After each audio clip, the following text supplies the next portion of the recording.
Graduation তো শেষ, এখন কি করার কথা ভাবছো? ব্যবসা। আমি অলরেডি একটা ব্যবসা শুরু করেছি, খুব ভালো যাচ্ছে আলহামদুলিল্লাহ। ব্যবসা? কিন্তু এটা তো কোনো ফিউচার নেই, খুবই রিস্কি। কারো কপাল খোলে, আবার কারো কপাল খোলেই না। চাটা খেয়ে যেও। আঙ্কেল আমাদের শেষ, তোমার সাথে আমার কথা শেষ।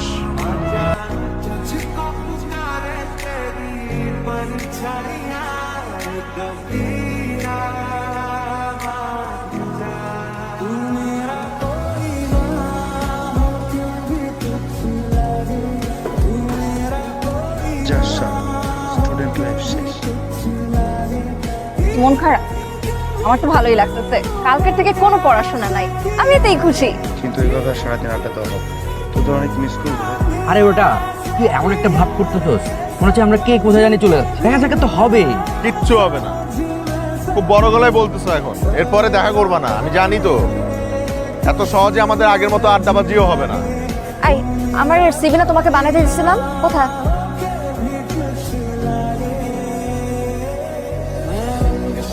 সিভি কিসের জন্য মারিয়া? কোথায় অ্যাপ্লাই করবি? আরএমআর কোম্পানির ম্যানেজমেন্ট ট্রেনিং নিচ্ছে, কাল অ্যাপ্লাই করার লাস্ট ডেট। শিট, এটা তো আমি অ্যাপ্লাই করবো ভাবছিলাম। আমিও, আমারও তো ইচ্ছা ছিল। কি বাবার নাম?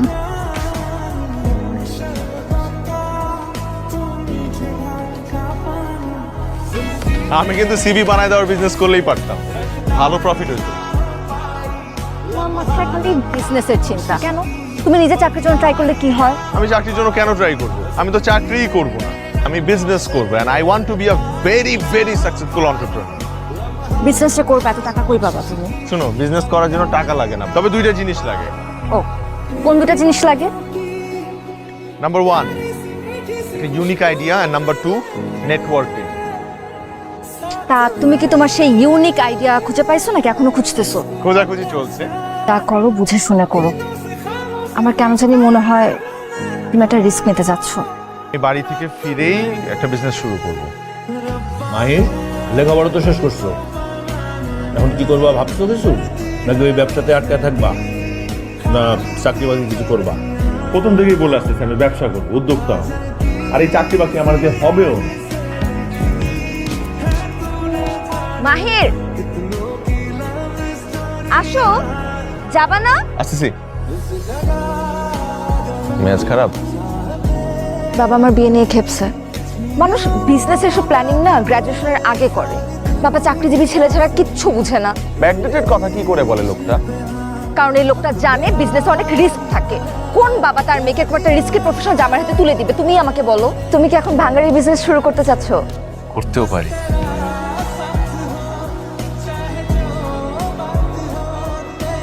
মাহির, কি করতেছো তুমি?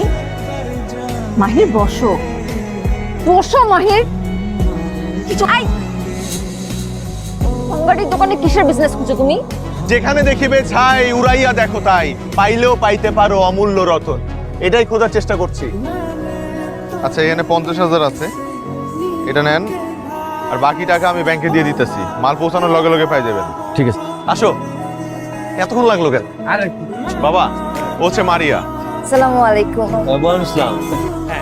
মারিয়া, ভাইয়া ভাই প্লিজ প্লিজ।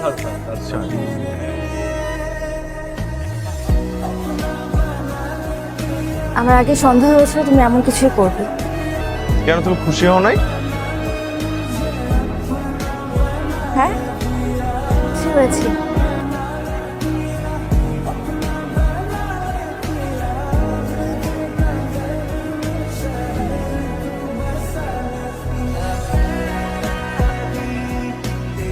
কখন আসছো তুমি? আমি কি বেশি লেট করে ফেললাম? আধা ঘন্টা লেট হয়েছে। তুমি এত দেরি করলা কেন? চায়নায় আমার প্রথম শিপমেন্টের কন্ট্রাক্ট সাইন হয়েছে, আগামী সপ্তাহে এলসি পাচ্ছি। ও আচ্ছা, চাইনিজরা আবার ভাঙাড়ি কিনে কি করবে? সবকিছুরই দাম আছে বুঝছো, ভাঙারিরও দাম আছে। বাবা তোমাকে বলছে দেখা করতে। ও কেন? আমি বাবাকে তোমার কথা বলছি, বাবা তাই বলছে তোমাকে দেখা করতে। কিন্তু এভাবে হুট করে শোনো, প্রতি সপ্তাহে বিয়ের সম্বন্ধ আসে, আমি আর কত মানা করব বলো। তাই আমি বাধ্য হয়ে তোমার কথা বাবাকে বলে দিছি। তুমি প্লিজ বাবার সাথে দেখা করে কথা বলো। তুমি তো বাড়িয়ার সাথে একসাথে পড়তে, তাই না? জি, একসাথে পড়তাম। বাসা কোথায়? ব্রাহ্মণবাড়িয়া। তোমার পরিবারে আর কে কে আছে? বাবা মা আছে। গ্রাজুয়েশন তো শেষ, এখন কি করার কথা ভাবছো? ব্যবসা। আমি অলরেডি একটা ব্যবসা শুরু করেছি, খুব ভালো যাচ্ছে আলহামদুলিল্লাহ। ব্যবসা? কিন্তু এটা তো কোনো ফিউচার না, খুবই রিস্কি। কারো কপাল খুলে আবার কারো কপাল খুলেই না। কি ব্যবসা করার কথা ভাবছো? পেটফ্লেক্স। পেটফ্লেক্স এক্সপোর্টের বিজনেস। পেটফ্লেক্স মানে হচ্ছে জানি জানি, পেট ফ্লেক্স কি জিনিস আমি জানি। চাটা খেয়ে যেও। আঙ্কেল আমাদের শেষ, তোমার সাথে আমার কথা শেষ।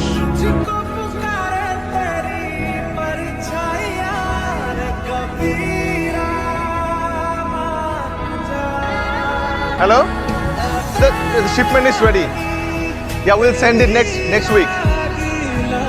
মারিয়া, কই তুমি? বাসায়। একটা গুড নিউজ আছে। চাইনিজ ডিলারদের সাথে সবকিছু কনফার্ম হয়ে গেছে। তুমি কই? তুমি একটু দেখা করতে পারবে আমার সাথে এখন? মারিয়া, কি হয়েছে? আমার বিয়ে ঠিক হয়ে গেছে মাহির। বিয়ে ঠিক হয়ে গেছে মানে কি বলতেছো? বাবাকে কত করে বুঝাইলাম, শুনতেই চাইলো না। আমি তো তোমাকে কতবার বললাম বাবা চাকরিজীবী ছেলে ছাড়া আমাকে বিয়ে দিবে না। বুঝতে পারতেছি না, আমি জানি না, আমার কিছু ভালো লাগতেছে না, আমার অস্থির লাগতেছে। অস্থির লাগতেছে তোমার? আচ্ছা, তোমার আমি একটা হেল্প করি। যে ছেলেটার সাথে তোমার বিয়ে ঠিক হয়েছে না, ওই ছেলেটারই বিয়ে করে ফেলো। আসলে আমার মতো এত ছোটখাটো একটা ব্যবসায়ীর সাথে তোমার যাই না, ওরে বিয়ে করে ফেলো। হ্যাঁ, মাহির, গুড বাই। আর কখনো আমি তোমাকে ফোন করবো না। ভালো থাকো।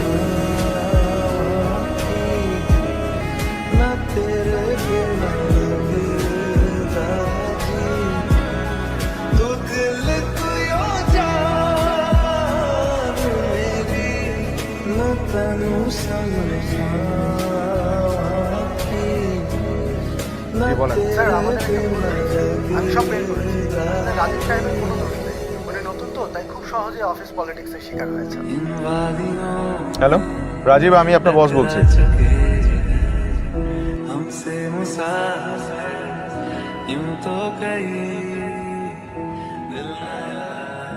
দেখো, আমি আসলে জানতাম না যে রাজীব। বলতে হবে না, আমি জানতাম। তুমি জানতে? নিজের স্বামীর বসের নাম জানবো না? তুমি তো এখন একজন বিখ্যাত businessman. I am really sorry মারিয়া। অফিসের মধ্যে একটা ভুল বোঝাবুঝির কারণে আজকে ওনার এই অবস্থা। গত 6 বছর ধরে আমি রাজীবকে যতটুকু চিনি, কাজের প্রতি ও অনেক এফিশিয়েন্ট অ্যান্ড ডেডিকেটেড একটা পার্সন। আমাদের ছোট একটা মেয়ে আছে, আল্লাহ যেন ওর বাবাকে বাঁচিয়ে দেয়। রাজীবের কিচ্ছু হবে না, আই প্রমিস। ওর যা লাগে ওটা আমি বিয়ে করবো। দয়া দেখাচ্ছ? না না, এটা আমার কোম্পানির পলিসি। বাবা তোমার সাকসেস দেখে খুব খুশি হয়েছিল। মারা যাবার আগে বলেছিল তোমার সাথে কোনোদিন দেখা হলে যেন তোমাকে এই কথাটা বলি। মাহির, পারলে বাবাকে মাফ করে দিও, আমাকেও।